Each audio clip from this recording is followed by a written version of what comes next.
When you create a protagonist in manga, it is not a good idea to make him too strong. For example, if Akainu became the protagonist, he is so strong that One Piece would come to an end within a year. What's up everyone, I'm the one and only Zage, and today we'll be talking about Sakazuki, also known as Akainu, who holds the rank of Fleet Admiral of the Navy. Compared to some of the other top tiers of the series, Akainu hasn't always been viewed as the real powerhouse that he always truly was, which is understandable to some extent, as Oda did a pretty good job of making him very unlikable that it likely affected many people's views about him from a solely power perspective. So we'll be dissecting Akainu and evaluating his strength in order to give him the proper credit that he deserves. Before we delve into it though, make sure to hit the like button and subscribe to the channel if you enjoy content like this, as all your support would be much appreciated. Starting things off with his general abilities, Akainu is the user of the Magu Magu no Mi, which gives him the ability to become magma itself. His devil fruit is a Logia type, and the Logias are stated to be the highest ranked devil fruits. The main trait of the magma fruit is its offensive destructive power, which is stated in the Vibra to be of the highest tier of all the devil fruits. Not only that, Akainu has shown attacks that have a large area of effect, such as the Great Eruption and Meteor Volcano. The Great Eruption was used in Marineford to completely evaporate a massive iceberg, which was a lot bigger than the Vice Admiral Giants. As for Meteor Volcano, it's a barrage of volcanic fists that were used to destroy the Whitebeard pirates' footing and their ships. Akainu's magma abilities are so powerful that during his fight against Kuzan, he was creating volcanoes and completely changed the climate of half of Punk Hazard into a volcanic landscape. We don't know anything about Logia awakenings, however it's very probable that the state of Punk Hazard is a hint that the two admirals both have awakened Logia devil fruits, which goes to show how much they've held back in the moments when they were fighting on screen. You may not have realized, but Akainu also has the ability to fly in short bursts by erupting himself. We see him do this during the Marineford War, and it's an ability that he's confirmed to have in the data books. Aside from his devil fruit abilities, Akainu is confirmed to be a user of both observation and armament haki, which is the standard. He also has shown the ability to use advanced armament haki alongside the other Logia admirals when they blocked Whitebeard's quake without physically touching it. As for Conqueror's Haki, he isn't confirmed to have it as of this recording, however he more than likely will, as he does fit the description of what a Conqueror is. Especially considering the former Fleet Admiral Sengoku was a Conqueror, it makes sense that the current Fleet Admiral Akainu that made the Navy the strongest it's ever been under his leadership would be a Conqueror too. If Akainu is a Conqueror, then he without a doubt be able to use the advanced level of Conqueror's Haki, as he passes the strength threshold of being amongst the strongest in the world, and he's already shown the ability to flow his haki. If you want to take this with a grain of salt until we actually see him do it, then by all means, but the case for Akainu being a conqueror is very strong. In his rise to becoming the Fleet Admiral, Sakazuki had to face off against Kuzan for the position of leader of the Navy. Their battle lasted 10 days on Punk Hazard, and although they were knight equals throughout the fight, Sakazuki ultimately won. Sakazuki was left with scars all over his body due to the fight, but he did manage to rip off Kuzan's left leg, which adds to his decisive win. A year into the time skip, Kuzan ran into some of the Blackbeard pirates on a random island. They started issues with the former admiral, and so they paid the price for it. After Blackbeard and Kuzan had shared a few drinks, Lafitte suggested stealing Kuzan's fruit. However, he was overheard, which almost had Kuzan fight against the entire crew if it wasn't for Blackbeard apologizing to calm him down. Let it be known that Kuzan isn't one to be tested, even if it's by a newly crowned emperor crew. Now for the Paramount War. The Marine HQ alongside the warlords fought against the Whitebeard pirates, who were stated to be the strongest pirate crew in the world. During the war, Akainu primarily fought Whitebeard, who held the title of the strongest pirate in the world. However, due to his declining health, it's implied that Whitebeard as an overall fighter is no longer the strongest. However, in terms of strictly raw power, he more than likely was, as he still had the power to destroy the world. For those that may think that this is just a hyperbole on Sengoku's part, even Suru, who is known as the great advisor for her great intellect, said that there's no safe haven in the world against Whitebeard. Whitebeard's world-destroying power is also something that's reiterated and stated in the data books as well, so it's meant to be something to be taken literally. However, until Ace's death, Whitebeard was implied to have held back his power as he didn't want Ace to end up as collateral. As for Akainu, he was limited to what he can do as well, because he doesn't want Marine HQ to be completely destroyed, which is why Whitebeard tells him to try and protect it when Akainu says to stop destroying everything.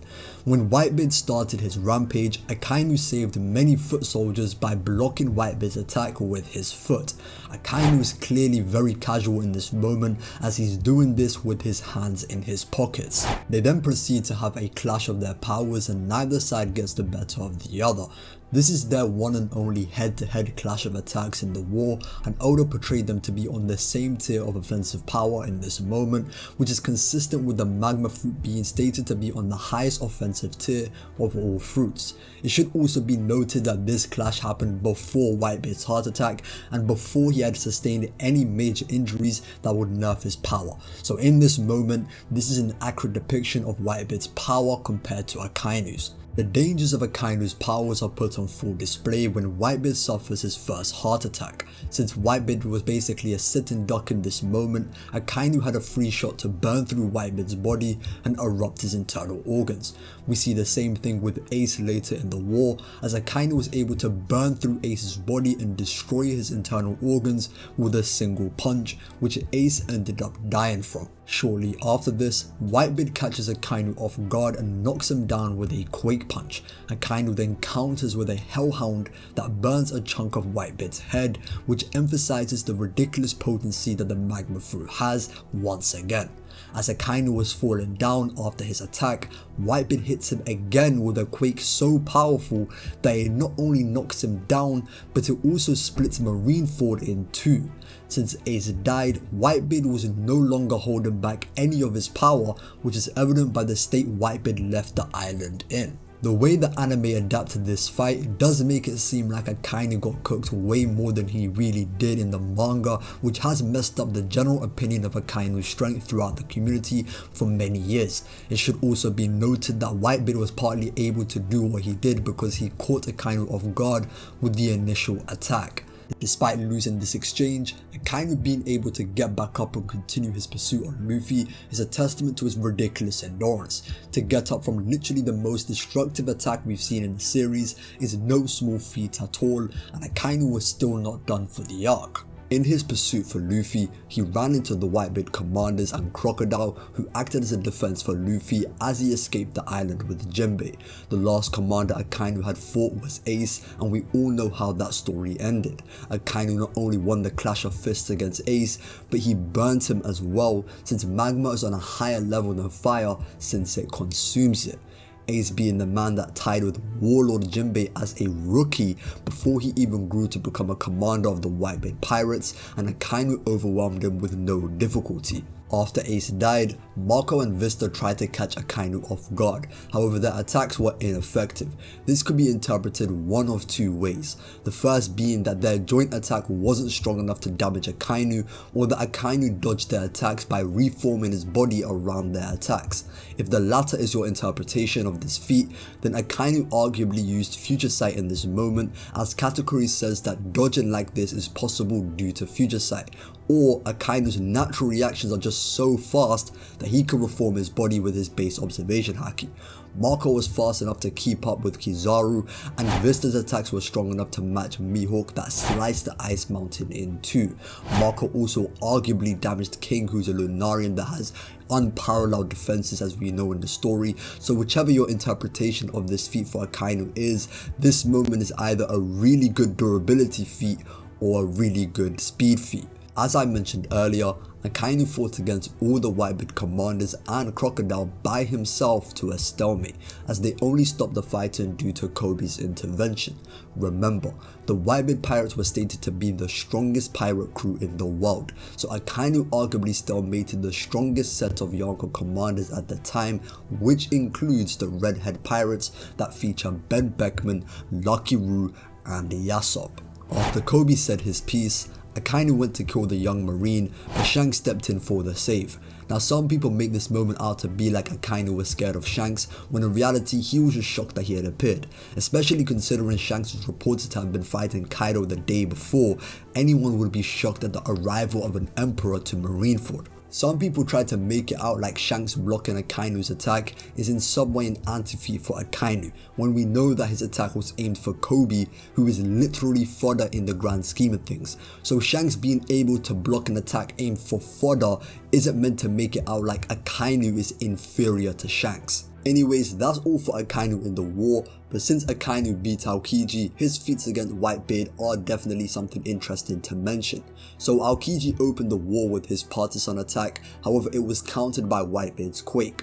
Not only did Aokiji's attack get shattered, but Aokiji also got hit.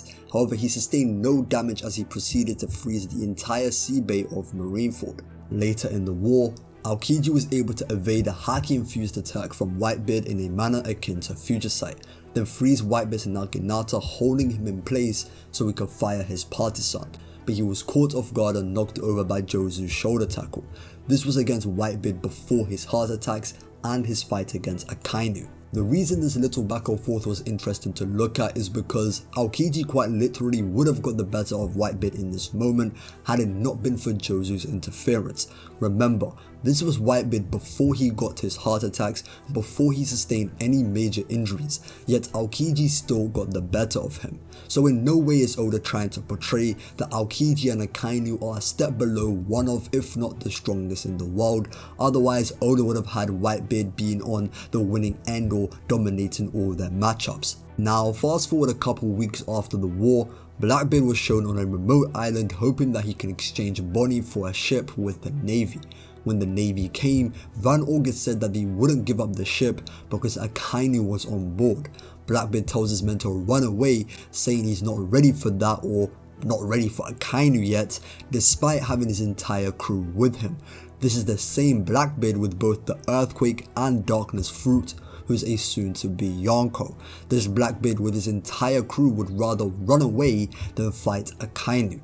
Even with men like Shuryu, who's as strong as the Warden of Impel Down and Magellan, they would still rather run away. This is also reiterated in Van August's Viver card, which states that since he's the lookout of the crew, he detects the presence of a formidable enemy and prevents the crew from being in danger. This reinforces the idea of Akainu being a major threat to Blackbeard and his crew just before the beginning of the time skip. Now that's all for Akainu's feats as of this recording, and despite having to suppress his power in Marineford, you can't name 5 top tiers with better showings than Akainu in the entire story. Aside from Luffy, Akainu actually is the only top tier currently to have beaten another top tier in Kuzan. Now to close all this off, it's time to evaluate Akainu from a narrative angle, as we all know that future matchups in the story can dictate how strong certain characters will end up being shown truly to be. In the case of Akainu, he's been set up to fight against Luffy in the final war once Luffy becomes the Pirate King. Oda tends to use scars as a way of narratively tying 2 characters' fates together in one way or another. Examples being Mihawk's scar on Zoro's chest in Baratie, and they will fight again in the future. Shanks was scarred by Blackbeard many years ago, and they are also fated to fight again one day. The signature cross-marked scar on Luffy's chest was left by Akainu, who had also killed his brother Ace. Luffy's scar has also been shown to ache or throb just from hearing about Akainu, and it was also Akainu that made Luffy doubt his ability to become Pirate King after Marineford. This point could end up being its own video, but the point is that it seems to be the direction Oda is heading in at the moment. Luffy's major opponents since entering the Grand Line have all been tough fights, and it shouldn't be any different for Akainu. As of this recording, Luffy has surpassed Kaido by overwhelming his haki, and he's only getting stronger from now until the final war, as he will need to surpass Blackbeard to become the Pirate King. Once Luffy becomes the Pirate King, he would have won the Throne Wars, which means that he should be stronger than any one of the major factions that Doflamingo mentioned that was a part of the Throne Wars. This includes the Marines, so I personally don't believe that Luffy will walk into his fights with Akainu as the underdog like he normally does, but that's not to say that it won't be a very tough fight for the future Pirate King. There's also the potential narrative of the next generation surpassing the last for Sengoku and Akainu. In his prime, Sengoku was someone Roger considered a marine capable of truly fighting him. During the Battle of Ed War, Fleet Admiral Kong assigned Sengoku to deal with the situation between Shiki and Roger. Garp only tagged along because it involved Roger, but Sengoku insisted that he should stay out of it. In One Piece Magazine 8, Roger, Shiki, Garp and Sengoku are all stated to be rivals to each other. Shiki was also stated to be on par with Roger back in the day as well, so this all portrays Sengoku to be on that Pirate King tier. Akainu has already led the Marines to become more powerful than during Sengoku's reign, and Doflamingo also said that the Navy currently reigns supreme on the seas. So Oda planning for Akainu to be stronger than Sengoku narratively isn't that far-fetched at all. If Luffy is set up to fight the Fleet Admiral, then I'd imagine Oda intends to have Zoro and Sanji fight against the Admirals. Luffy's opponents are always on a completely different level to Zoro and Sanji, and the way the Navy is structured is actually no different from an Emperor crew. Akainu serves as the leader, the Admirals are the strongest officers, and the Vice Admirals are the lesser officers. When looking at Emperor top officers, they're not all on the same level. For example, Katakuri is clearly on a different level to Cracker and Smoothie, and the same goes for King to Queen and from Queen to Jack. I've also been guilty of using this reasoning in the past, but the idea that all the Admirals should be on the same level simply because Akainu and Aokiji fought for 10 days is slowly being proven to be flawed reasoning. It was a fair assessment to make when Oda didn't seem to make clear separations between the Logi Admirals pre-timeskip, but now we're seeing a clear gap in portrayal between them. It also adds to the reason why Oda had Kuzan leave the Marines and not be a subordinate, as it does kind of mess up the power structure considering he's been shown to be 9 equals with Akainu. All that's to say is that Akainu should narratively be on a completely different level to the likes of Kizaru, who was strong enough to go toe to toe with old Rayleigh and ultimately put him on the back foot. Rayleigh being a man who's so strong that he could force Blackbeard into cooperating as he mediated the situation with Boa Hancock. If Rayleigh wasn't a top tier, then Blackbeard would have no reason to comply with him. Kizaru was also up for the task of stopping Big Mom from meeting Kaido, with Akainu only stopping him due to the unknown forces in Wano. I know that some people subscribe to the idea of Sabo being the one to defeat Akainu, and if that's the case, then Akainu's ceiling can't be as high narratively as if he were to fight the Pirate King Luffy. That's not to say Akainu's strength portrayal falls off a cliff or anything.